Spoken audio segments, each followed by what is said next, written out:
while. know. I mean, we see each other, but we haven't talked in a while, so this is going to be good and exciting. What do you want to cover?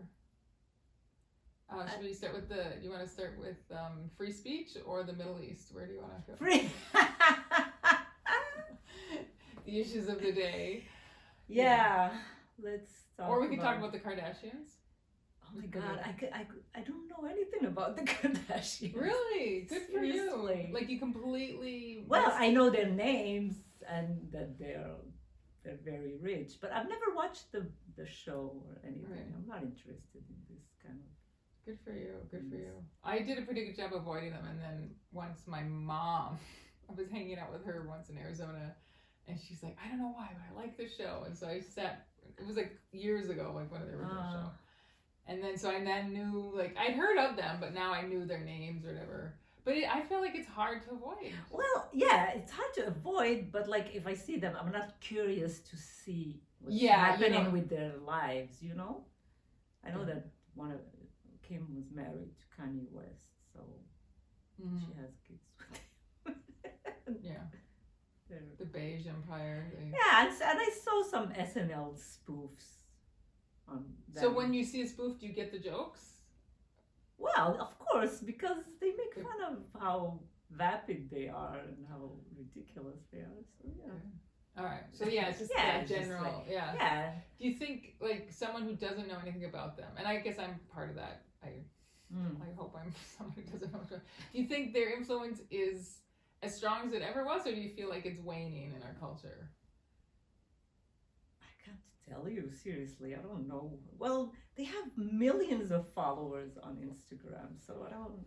But is that like I feel like when COVID hit, their popularity took a little bit of a hit because they seemed so out of touch, and people were kind of like, oh, yeah, especially when they talk about. I think she said something about people are lazy or they should work harder or something. Yeah. And people got really mad at her for saying something. So do you think she says that because? It's like just naturally comes out of her mouth, or do you think it's like almost an intentional, like, hey, this is going to get us a lot of attention? I think that every publicity for them is good publicity, whatever. Yeah. But I feel like that must controversial, or they're not dumb. They play dumb because people just like that. I think the majority they really crave that kind of content. This is what I'm trying to figure out. I think rich people are starting to get really. A lot of backlash. People are tired of celebrities. And, yes. Especially now with the new climate and what happens in the Middle East. Yeah. People are just opening up to another view of the world and how celebrities are not that important. And Hollywood's not catching up. Yeah. They're not like adjusting and adapting. So they're kind of rather than being the cool kids who are telling us how to think. They're showing how like backward and behind and how much groupthink is happening there. Exactly. Yeah. And that they're not really informed. Which, you know what? Fine. Like be a celebrity. Like be an actress. Like I don't expect you to be completely informed, but then also don't go online and start babbling on about what like things that you don't fully understand. Yeah. Like the rest of us who just sit here quietly. What's going on? I think celebrities get too much credit and attention for who they really are. You know, you're just there to entertain us. That's it. For me, you're an entertainer, and it stops there. I don't need your opinion. I don't care about what you. Right. But more and more, it's things have shifted to everyone has to have their own personal brand, and social media has allowed it so people can connect to their fans directly. So. You know, I'm sure they're feeling the pressure that any person, I was going to say like any celebrity but like pretty much anyone today, if you want to have a presence in the world, you have to have a social media presence. And so that means posting something every day or twice a week or something. And so you got to come up with things, you know, there's only so many like, you know, here's a nice selfie of me. You know, like you gotta have something to go with it. And if you're not promoting something, you want to stay in the news, and so you got to keep feeding the algorithm. And so inevitably they start moving into the terrain of political events. Not all of them. I think some celebrities are kind of recognized like, hey, I don't even want to be a part of this. And in fact, it increases my mystique and the, you know, the intrigue if I'm not participating in that. But not that many. Like there's more and more. Like, but my sense, and again, maybe it's just because I'm choosing to pick the news that I find interesting, is that the public is burning out on this whole celebrity culture, and the veil, like by being online all the time, the veil is kind of off, and they're like, hey, yeah, like what? Yeah, there is nothing very exciting about being a celebrity. Maybe just people are not finding them as, you know, they used to be like in the old Hollywood, celebrities were like royalty, but now I think people are just tired of that whole flashing your money and living the lush life. And I don't know. Would you want to be a celebrity? Yeah. Really, a celebrity for the sake of being a celebrity? No. Right. I agree. No, I totally agree. I don't think that's a nice life. That's the thing. It doesn't look fun. Yeah. Like you get, like you're followed by paparazzi. The fans follow you, but like I think I won't be able to handle that for a day. Yeah. And I'm an extroverted person. I like people. Like I can't imagine. There's just like it's a big price to pay, and the fact that there's enough people out there who seem to want that. Wow. I read somewhere that a few years back, a lot of kids wanted to become famous. Yes. They asked them a question. They said, "What do you want to be?" They say, "I want to become famous," as if being famous is a career or something to aspire like. But now it has changed. Oh yeah. They don't want to what do be the kids famous. Say now? Well, they want to do something good for you know, something with their fame. With their they want to have a platform. Yes. I want to be famous so that I can. I want to be a role else. model. Yeah. You know, I think they want to be more like have an impact and save the planet and all this.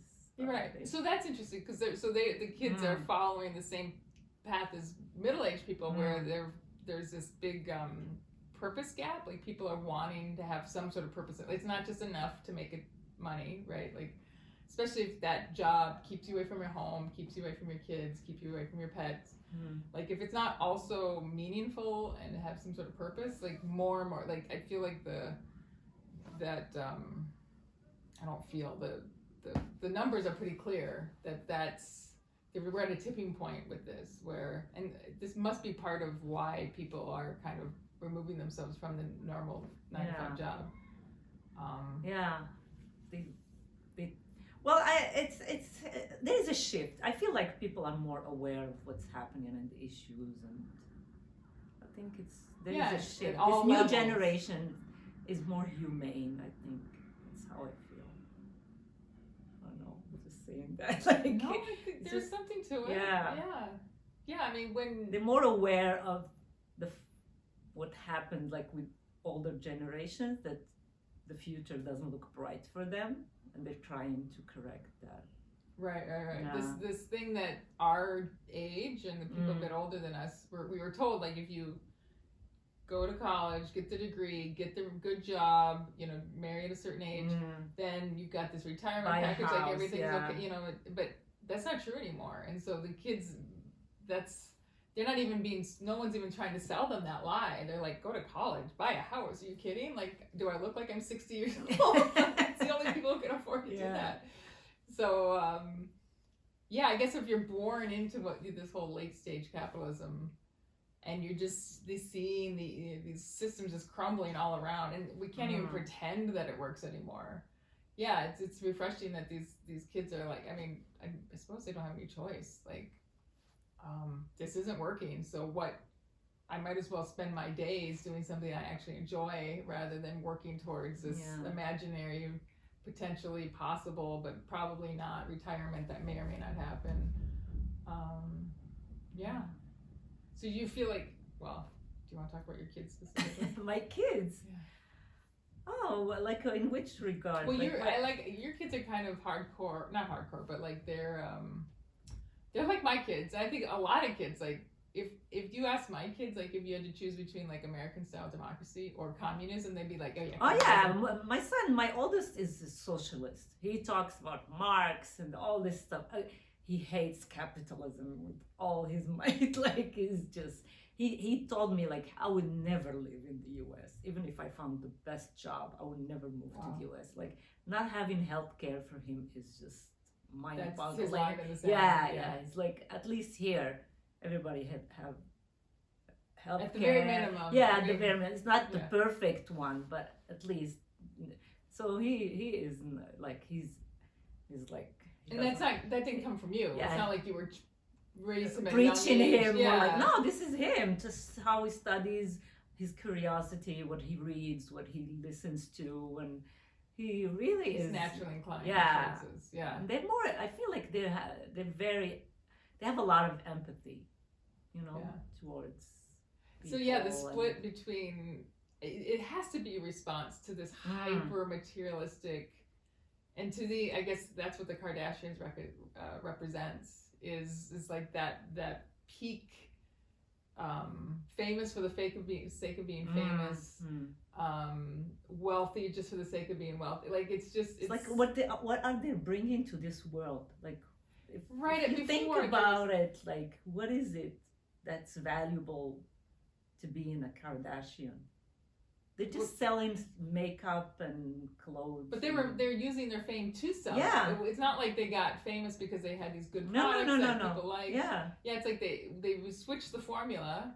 But you could say that about most of like investment banking. Like a lot of that money comes from investors who are like doing front running, which is like just getting in front of a big trade they know is coming, so they get in front of it, so they buy it at a price because they know there's going to be a big buyer. So just in a matter of minutes, they're just skimming off the profits of it, it's adding zero value to the economy, right? So this, I can't blame. When I look at it, it's like I can't blame the Kardashians for doing what they're doing. No. It's not about blaming them or anything. They're doing what they have to do for themselves. They're just going ahead and they found a formula that's working, and they're working on it. They want to become rich, and they became rich, and. Why would that? It's the system that we have to blame, not people who are using the system. Yeah. So it's it was encouraged. They were encouraged, and a lot of people found the potential in them, so they came and they invested in them as well. They're not just them who tried this thing. A lot of people saw the potential in them, and they just invested, like having the show and what I mean. The whole. But they were onto something. America loved them for a period of time. My daughter, I think she's seen enough of the first show, because now they have a new show. I don't know if it's like it's like a spin-off or something. It's just like it's them. It's kind of, I think it's the same idea, but now that they're older and have kids or whatever. And she was saying it's not nearly as interesting as the first episode. So there must have been something to that first show that was at least interesting. But also hitting America and the world at like what seems to be like peak materialism, like even everything we know about the environment and the process of making material goods, and the harvesting of natural resources, and then going through the manufacturing process where we infuse a bunch of chemicals, and then we bring them to box stores, and then we convince people that this is the stuff they need, and then they buy it and they feel better for 5 minutes, and then it goes into the landfill. That whole cycle of even knowing all of that, like we saw fast fashion increase. Like it was just like, but it's fine. I think it's finally catching up. I think people are so tired of that cycle. They recognize like, oh yeah, I'm being told that I'm not good enough. And when you look around, that's all advertising is. It's like, oh, you're not complete without this right makeup. Yes. Yeah. So it just reinforces this, oh, you're not enough. Like happiness is buying things for them. Literally. That's what they do to people. They tell them, if you're not happy if you don't get this product. That's what our capitalist system has been telling us. Like that need for growth is so strong, and it's dependent on us not loving ourselves enough in order to. You have to fill that void. That hole needs to be filled all the time with products. That's what we're told, but it doesn't work. Yeah. And I think people are finally figuring that out now. I mean, maybe not right away, but like enough people. There is something happening. There is a seed that starts. Well, just seeing that this young generation doesn't want to. They want a clean fashion. They don't want, like that. Those brands like Shein and all this. They're fighting them. Like I read it so many times that people are like, they don't want to have anything to do with this fast fashion because they know the impact it has on the environment. So yeah, there is a big also they show up and it looks like amazing in the ad, and then you show up and it's nowhere. It's like cheap fabrics that don't wash, or like there's also that. And I see all this haul they do on YouTube, like this shopping hauls. Oh yeah, what's that about? They unpack clothes. Yeah, like an unboxing they're like fashion, and it's really obscene. Like when you watch it and you see all these boxes and these plastics and this cheap clothes, and they're trying them, and all, it just feels insane to me when and they're targeting all these like young girls or boys to buy this stuff, and all these influencer who gets this stuff for free. What do they do with all these things? Like I'm just baffled. And they do videos like twice a week with just, this is what their job is, just trying. Their whole channel is this type of content. Yeah, like Amazon hauls, H&M hauls, Zara hauls, and they're just trying this clothes, and it's like a fashion version. It's a fashion version of mukbang videos. Do you know what those are? No. You've never seen mukbang? I hope I'm pronouncing it correctly. American? I think it started in Korea. But it's these videos where people just eat and eat and eat. So they start like as if like this whole thing was covered with spaghetti and burgers and hot dogs, and usually like the camera's at that level and their head is just like here, and the video is just of them. I'm assuming they must have done some live, but literally it's like eating. Yeah, and it was a huge thing. Like a couple of years ago, there was many people got YouTube famous by this type of content. Oh my God. But I think it's declining. I think people have seen enough. Like there was this curiosity about it, and then thankfully people are like, okay, there's only so much of, like you can only go down that path so far where people are like, all right, enough. And maybe these are like the fashion equivalent. Yeah. Of it. It's just like it's all this stuff. It's not good for you. You're putting it into your world, and it's not actually, making you feel any better. That's cool. So I'm glad you kind of feel this too. I don't know what the numbers are, and sometimes I'll argue with Marty about this, because he's like, I don't see it. I see things are getting more consumeristic, more. I think we need to see the numbers, because we see what we want to see as well. You know what I mean? Or because you filter the stuff that you don't like and you're not going to see it. But I feel like there is still, but I don't know how this influencer thing is going to sustain in the long time, Well, that's, a lot that of as well are saying the same struggling thing. As well, I'm tired of having to put something, it's exhausting to have to keep up with this. I took this job because I wanted it to be fun. I was passionate about it, and then what ends up happening is I just get full burnout, right? And I'm seeing more and more videos or people saying that thing. Yeah. I follow this influencer that I really like. She's going through a depression now, and she has to do it because she's divorced. She has 2 young kids, and she relies on her job as an influencer to pay her bills. Yeah, pay her bills, and now she talks about her anxiety, and then she's taking meds to keep up with doing this, and she has to post like twice a week, or YouTube, else the algorithm will punish you. Yeah. And all she does is recommend stuff that you buy from Amazon, because she's one of those Amazon ambassadors and stuff like that. That's her whole channel. Well, not only but she pushes a lot of products, Probably because that's how she makes more money. Yeah. And it just makes me feel sad for her. Yeah. And she lost so much weight, and it's just a lot of sad things.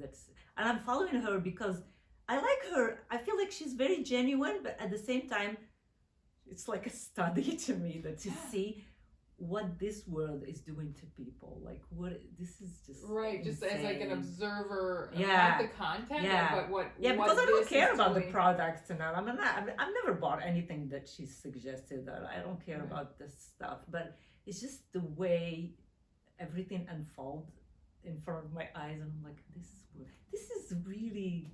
It's bizarre. It's bizarre. It's that because our generation, we lived before the internet and after the internet, we saw it all in front of us. We hid our depression behind closed doors. After old school. We did a lot of stuff that was not filmed. We're really lucky. Now it's all live, and not just live in real time, but like you said, you can go back to their feed and see videos. You can see them slowly deteriorating or things changing. Like I told you about that couple that I follow online, and happily married. It's a big deal. It's a cool thing. And then I'm offline for a while, and then when I get back online, I see that their content's changed a bit, and then so I go back and you can see the deterioration of their marriage in their posts. It's kind of it's interesting. It's just like you have all this like. It's not just stories. These stories are fully documented now. There's like so their life much is there. It's source content. Yeah, and their kids and everything. Like they film their kids every day. Like every video, they put their kids. Like they match out. That's a whole other thing. The family no vlogging or whatever that. And the more they put their kids, the more views they get. Like seriously, that's what attracts people. And I feel like there's. So in the world of wild animals, there's private zoos, and people love the baby animals, like the baby tigers. I guess they cover this a little bit in Tiger King, but that tiger's only little for like 6 months or whatever, and then it's a full-grown tiger, and now, so you need new babies, and so they're breeding just to keep up the click, right? To keep the audience coming, just like these vloggers, like. We're expecting another baby because that's what's gonna bring in. Yeah, and they filmed their delivery and everything. Like, oh my god, for me it's just crazy. Especially when it starts falling apart, and also there's gonna be laws again. You don't have the consent. Yes. I mean, I guess technically they're the parents. So as parents, they're the ones who would give consent. It's become very. You know what? In Hollywood, they came up with some rules. Good old Hollywood or good moral standards. About filming with kids. Yeah, well, like what the laws are for how long they can be on camera, how the rules on set, but for providing for them, how much money they can keep. The money has to like there's got to have something like that for kids. Like it's especially when some of these families or the kids just be like, I don't want to be on camera anymore, and the parents like, no, it's okay. It's like they're forcing their kids on camera because they know. Some are super dysfunctional, and I won't even want to talk about those, but I've seen, stuff where they just intentionally create drama with their kids in order to create content. It's like you're traumatizing your kids on purpose it's money what it does to people. It just creates. But and the desire for fame, because that's to be famous online, which is a totally legitimate way of being famous. I mean, if at the point that Hollywood's, as one example, their private lives became more interesting than the movies they made. Like there was a shift. At one point, they were just in the movies and their lives are kind of private. But then, I don't remember when it was, but they realized the movies do better if we know more about their private life, and so they kind of encourage these pictures to get leaked or for them to talk about these romances that were happening to build publicity for the film. And now, I guess is back to where we started on this, the Kardashians. You don't even need to be in a film in order to be famous just for... Well, now a lot of people can be famous just by having a camera in front of them. You know what I mean? Mm-hmm. Well, yeah, that's the whole thing. Yeah, I think the internet culture exists. The Kardashians was a step in that direction. Again, I don't blame... It's not like a blaming them, but they're a product of this culture, just as all these YouTubers are. Just like as long as... There's rewards to be had, and the reward being money and fame. And if that's enough for you, you're willing to sit and poison your body with bad food. You're gonna like it's crazy. Yeah. So we're watching. You can it's sometimes it's overwhelming to watch all. We see too much. We were not supposed to know all this stuff and watch all this stuff. We were supposed to just be in our circle and do our things and not even know what's happening in another country. Yeah. Let alone happen in every house now. Yeah. It wasn't that long ago that if something bad were happening in the side of the world, you didn't find out for a long time. Like it was like 4 radios and there were newspapers, but even that, not everyone could get a newspaper. Like, yeah, like from a biological perspective, we're not designed to hold all the bad news and to watch like people we don't know in real life having mental breakdowns. Yes. Like it's wild, this stuff that our no wonder we're all depressed. I read somewhere something that's really interesting. That people before, everybody was famous in their own village. Like when people who lived in community, everybody knew everybody, so they didn't have that missing thing that I want to be known, because they were known. And now, because we're isolated, I think there's something in us, we want to be known, but nobody knows me. Like you don't even meet your neighbor. While before, all your neighbors, you go to the grocery stores, the butcher, the baker, everyone, and everybody's in every people's they know that your business, because you go to the hairdresser. Everybody goes to the same hairdresser. Or you go to the same and they know you by your name. Like people know you by your name. And now, who knows? Like you have to go out of your way to make connections. Think of how powerful that force is to be moral, right? Yeah. Like you're not going to steal from someone if everyone knows. You're not going to get in fights with your neighbor. I mean, if you do, and if you cheat, everybody would know that you're cheating. So there was a lot of shame, because they would shame you if you do something that doesn't go well in the community. Yeah. You needed that shame to function like people. To keep everyone in check and to because if you didn't have that pressure, things would be chaotic. And that kind of like it's we have for the survival of the community. Yeah, makes sense. So it's crazy. Like it really, like sometimes you read something and you're like, it makes total sense that people now want to be recognized and they want to become famous because they're lonely. Yes, that makes a lot of sense. The idea of like shame being a source of power of good. It's like trying to reconcile, like, okay, so what's the difference between the shame that's needed to keep society functional and keep us respectful of one another in a way that, we can keep chugging along, versus this shame that this self, what's the word I'm looking for?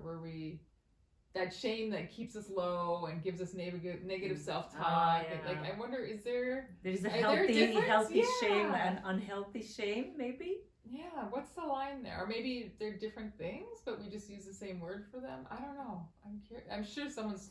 Well, maybe the word shame maybe has different meaning depending on how it's like two sides of the same coin or something like that. Like you have to feel a little bit of shame to not do things that are harmful to others, I think.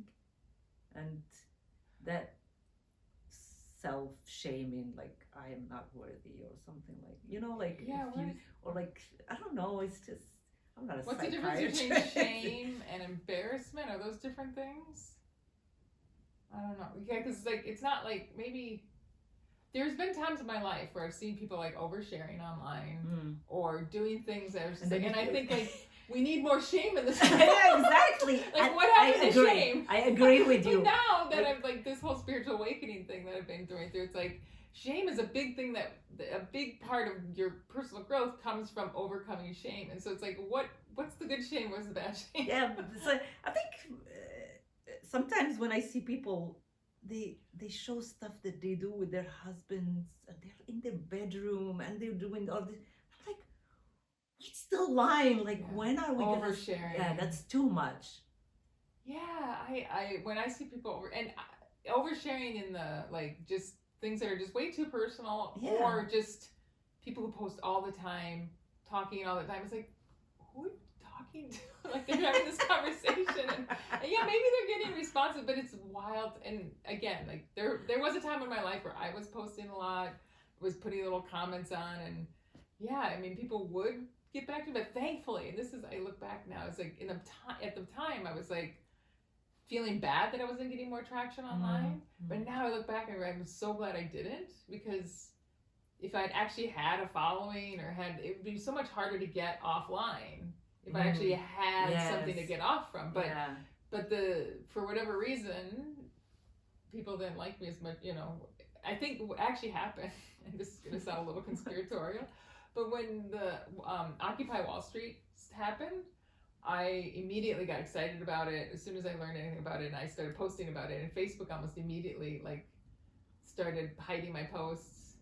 Oh, because it was too political or something? Well, I think they were for the 5 minutes. They didn't want people talking about Occupy Wall Street. Okay. I think they at one point they started allowing it again, but I think at one point, once I was associated with that, it wasn't as long after that my posts were getting a lot less traction. So I think that's when they started playing the algorithm, and there was a time where you would just follow someone and you would see their posts, right? But then even if you're following someone, you wouldn't necessarily see their posts. And I'm sure it's super complicated, and I really don't care anymore. But I'm glad that they started doing that, because then it made it so much easier to not be on the platform. When something that I would used to get like 80 likes on, now I'm getting 12.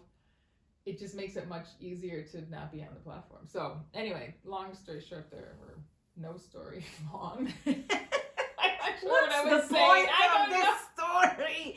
Like, you're glad you're not. That's the name of our podcast. What's the point? No, my point is, and actually this kind of ties into what the next thing we should talk about, is this idea, like, something is happening in this moment and you're angry about it and you're resentful of it, and then later you can look back and be like, oh, I'm so glad it actually happened that way. And because you're just recently getting off of Instagram. I did the same thing. I deleted the app. Oh yeah, because it's toxic. Seriously, I was just watching those stupid reels and just scrolling and endlessly. And with what's happening now in the Middle East, I got depressed. I really got depressed, and I was watching all these videos about all these horrible things that are happening, and I was crying. I'm like, why am I doing this to myself? Like, what's the point of this? Like, what can I do? Like, you know that you can't do anything. Yeah. Even if you donate, they're not allowing people to get access to anything. So I'm just like, this is crazy, and I stopped. I couldn't just keep scrolling. Yeah. I felt like I was having nightmares. I was crying every day. Wow. Just crazy. It's heartbreaking. Yeah. No, it's good. I mean, it's good that that's what it took for you to find it. Yeah. And I this is not serving me at all. I'm serving anybody. Yeah. This is self-flagellation. I'm just like doing it for what? For what? What's the point of me sitting there and crying? Like. Right. No, I wasn't spending a lot of time with that content. Like, whenever I saw anything close to that, I would push past it. But I'd end up spending a lot of time like cat videos, dog videos, cool architecture. Look at this amazing design. Like, and it is interesting stuff, but it's like 30 a day, 40 a day. It's like, oh my God. But I couldn't stop. And then I started like getting pain in my hand. My eyes are hurting. They're super dry. I have Your eye cocaine. I have to put some drops, and then they get blurry, and I can't watch. So I stopped putting the drops because I'm losing like 10 minutes of the. You just got your dry eyes. My eyes are itchy, and I don't want to put. I'm being serious now. Yeah. It's not even a joke. I don't want to put the drops because my eyes get blurry for like 5 minutes, and I'm losing 5 minutes of watching time. It's insane. It's insane what this stuff is doing to us. Seriously, I'm so glad that my kids are not on social media. I have 2 boys. They don't care about social media.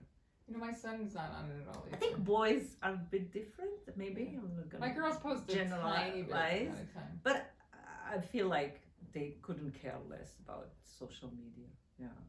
Nice. Thank you for using that expression correctly.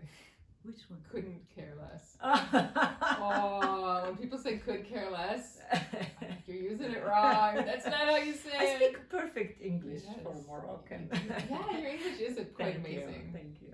How long have you been speaking English? Well, I started learning English in high school. Really? High school?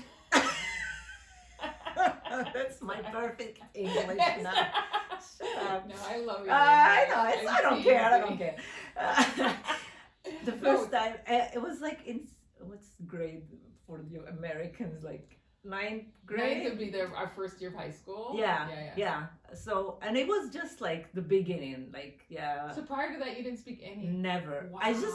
I used to listen to a lot of American music, and we sing, and we don't know what we're saying. Like we hear things, and whatever sound we hear, we just repeat it. I don't know what it was, and when, like we know, like thank you, how are you? Sure. But I started learning it in high school, and I fell in love with it. Like the minute I started, and I had a friend who was just like me, and we started like learning lyrics, and after I finished high school, but we had a really good teacher. She had a British accent. She was Moroccan with a British accent, and she was really good. So she made us love the subject. The following year, we had a horrible teacher.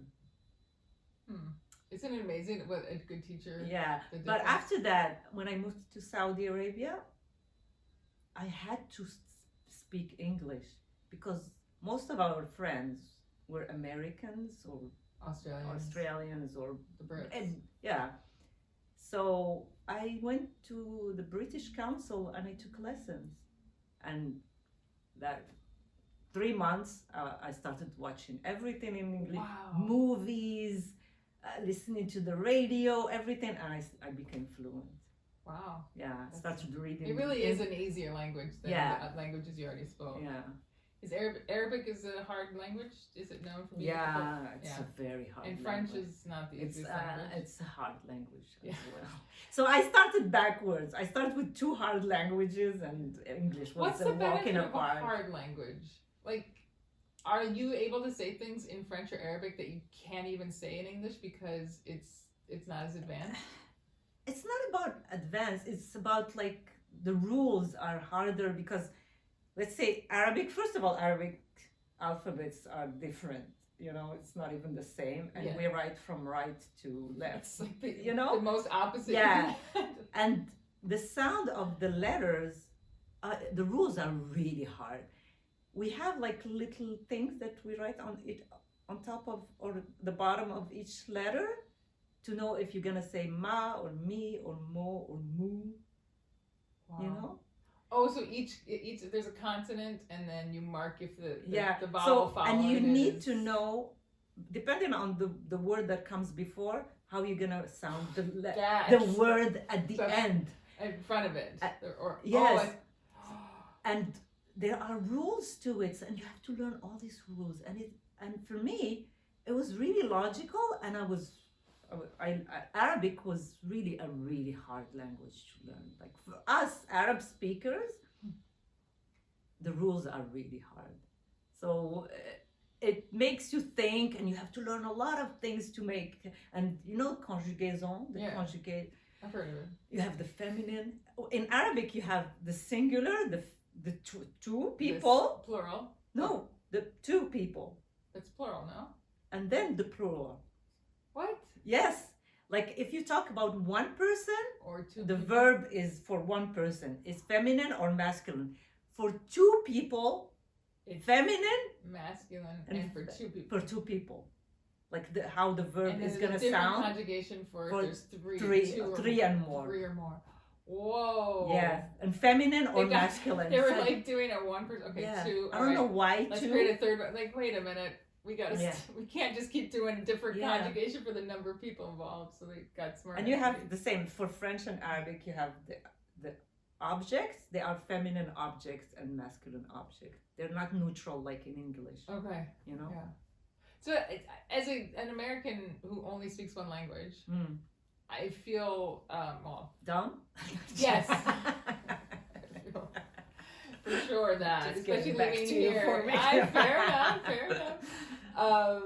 But I used to be like embarrassed if like English is an easy language, whatever. But now I think I was like, hey, actually, it's just maybe it's more efficient if we can communicate everything needs to be communicated in a language that's easier to learn. Maybe there's a reason we dominate the world. Like maybe that's a reason that's. Well, I was thinking about it the other day. I thought, not a lot of people are gonna agree with me, but English should be the official language of the world. But people can keep their own languages to talk to themselves. But like when you go to school, everything is taught in English. The government of Quebec just pulled our cord. The government of Quebec are hating me. But I feel like it's easier for it's like Singapore. Their official language is English. Is it really? Wow. Yes. So they decided English is going to be taught at schools, but people can learn still their mother tongue. Mm-hmm. And in school, depends on if you speak, I don't know what's the language, Malaysian or something like that. No, anyway, so I'm thinking here, yes, learn French, but French as a language, not as the language of teaching math and But wouldn't it just be a matter of time where the other languages just died then? Yeah, because I don't know this, and the way they're doing it here is just. I mean, I can kind of understand why they're so protective of it, because you got English spoken to the south, English spoken to the west, English spoken to the east. Like if they weren't protected, but the way they're doing it's not a good way to do it. Well, okay, I'm gonna give you an example. In Morocco, the official language is Arabic and French. I think they're gonna change it. No, it's not French. It's the native language. It's called Berber, Amazigh. You know. Oh, interesting. Okay. Now you see signs everywhere with Arabic, and the second language is not French anymore. They're gonna get rid of the French. They want to start putting English. Colonized. Yeah, they want to put the English because they see that English is more. It's the international language of commerce and politics. And so they're moving. English is. I think they're gonna try this law that we see what's gonna. Like happen. if I went to Morocco not speaking. You know what? A lot of people speak English in Morocco. I'd be fine. It's just they learn it just from YouTube and social media. The young generation, a lot of them speak English. They're just self-taught. Yeah. Yeah. Yeah. YouTube's amazing. Yeah. I self-taught myself a lot. My nephew learned Japanese just from watching anime. Yeah, that's cool. He speaks Japanese by himself. It's crazy how kids can just learn stuff from YouTube. Yeah. So as much as Instagram, less than the podcast, Instagram bad, YouTube good. Yeah, I like YouTube. Yeah, that's where I spend a lot of my time. It's not like attention. You choose what you want to watch. I don't watch the short stories. Yeah, if there's a way to block the shorts, I tried to find a way to do it, but it didn't work. But I just ignore them. They are easier to ignore. Yeah, yes, and they're stupid. I don't like watching. Sometimes they get me. There'll be something that I click and I do it consciously. I'm like, I'm not gonna watch it. I'm not gonna watch it. So I watch like videos like 20 minutes or 30 minutes for a subject that interests me, you know? Oh, and it's endless. It's amazing. Yeah. It's so as much as like all this stuff is brought to us, like a lot of stuff that is hurting our eyes and hurting our hands and melting our brains and creating all this depression in the world. I mean, there's the war porn, you know. Yes. But then there's also like the consumerism and this projection of everyone's projecting their perfect life and you know and all the problems that causes. But yeah, on the same hand, we got amazing technology like YouTube and video phone calls. You can talk to people in other countries and free. You know, we used to do long distance phone calls. Do you remember that? Remember when we used to watch cartoons and they had that technology, and we were like, "What? Oh, have you ever watched that?" Like the Jetsons? Like we had this like Japanese cartoons that we used to watch when I was young, and you know Goldorak, that like robots fighter. Anyway, and then the guy, he calls his friend from another. What? Did we hit record? We hit record, right? Are you kidding me? Here? Yeah. No. You didn't. No way. We didn't. Shit. Why didn't I hit record? This one. We had to hit this one. Yes. So we were talking for an hour. We're smart.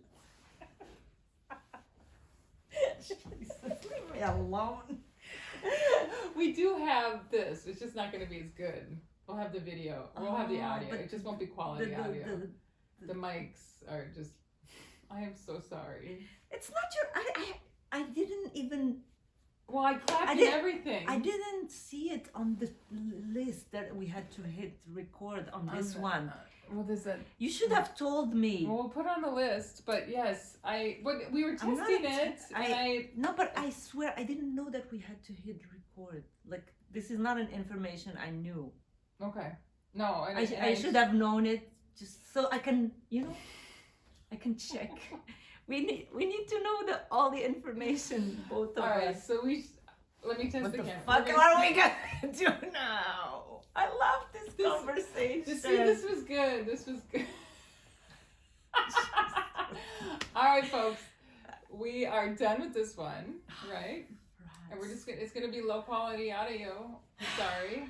I don't know why I'm talking to this. We're learning. Okay. But I like this conversation. Me too. And I feel like this is a good. I feel smart today. I usually feel really all right, dumb. we're going to stop and the you camera. are talking and we're like, the statistics and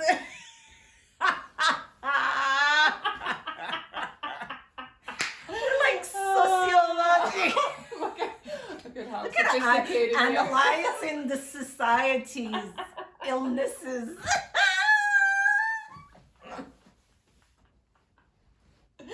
I love you so much. I love you too. We're never going to make this mistake again, right? This is number 3. We're allowed to make this mistake. Okay, 3 is the number. That's you it. Make 3 tries, and after that, it's perfect.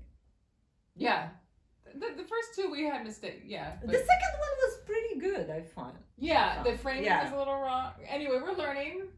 We're going to launch ugly. That's fine. Like, we're not going to wait for perfection. It's all right. So, yeah, it's just going to be poor quality audio for episode 3. Sorry, guys. But we're getting better. Thank you. Yeah. For being your understanding. All right. I love you. I love you too. Bye. Oh, jeez.